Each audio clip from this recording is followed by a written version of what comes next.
waxaa galabta magaalada Berbera si ballaaran loogu soo dhaweeyay barasaabka cusub ee dhawaan madaxweynaha Soomaaliland u soo magacaabay gobolka Saaxil Maxamed Daahir Gaafane waxaana kantaroolka galbeed ee magaalada Berbera si ballaaran ugu soo dhaweeyay gudoomiyihii hore gobolka Saaxil barasaab ku xigeen mas'uuliyiinta degmada Berbera mas'uuliyiin kala duwan oo ka socday laamaha dawladda sidoo kalena waxa wafdigan isaguna qayb ka ah barasaabka gobolka Togdheer isagana dhawaan la magacaabay Maxamuud Cali Saleebaan Rabax waxaana soo dhaweynta kadib halkaasi ka hadlay maayir ku xigeenka degmada Berbera barasaabkii hore ee gobolka Saaxil waxaana gudoomiyaha ay si weyn ugu soo dhaweeyeen magaalada Berbera waxaan halka ku soo dhaweynaynaa barasaabka cusub ee gobolka Saaxil Maxamed Daahir oo dhammaan mas'uuliyiintii gobolka uu hogaaminayo barasaabkeenii hore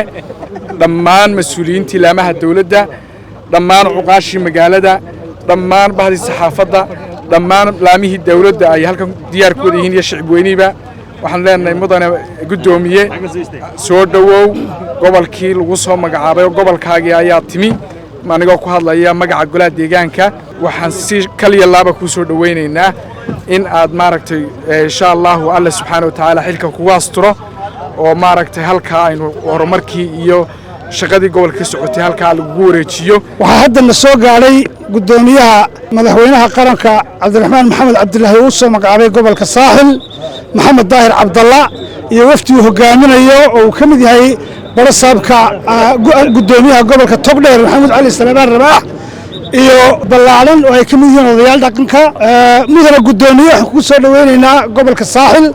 anagoo u dhan maamulkii gobolka taliyayaasha ciidamada golayaashii deegaanka waxaan ku soo dhaweynayaa suduwayaashii waxaan ku soo dhaweynayaa qalbi furan kal iyo laaba inaad ku soo dhawaato gobolka Saaxil gobolkeenu tagi doonaa insha Allah barina xilka ayaad la wareegi doontaa waxaan leenahay soo dhawow aad iyo aad u mahadsantiin adiga iyo waftiga waxaa isaguna halkaasi ka hadlay barasaabka cusub ee gobolka Saaxil Maxamed Daahir Gaafane waxaanu si weyn ugu mahadnaqay bulshadan kala duwan ee halkani ku soo dhaweysay iyo sidoo kale mas'uuliyiintaba awalan ilaahay baa mahad leh waxaan u mahad celinayaa mas'uuliyiinta heer gobol iyo heer degmo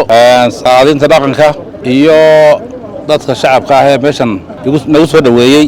halkan maanta waa mahad celin ayaan ka hadlayaa imaashaha iyagu ma ahanto maanta aynu shaqo bilaabayno leena waxaan qaban doonaa shaqadii ay hayeen mas'uuliyiinta naga horeeyay waxaan halkaas wadi doonaa insha Allah waxaan ilaahay ka baryeynaa inaan noqono kuwii ay mahadiyaan gobolka Saaxil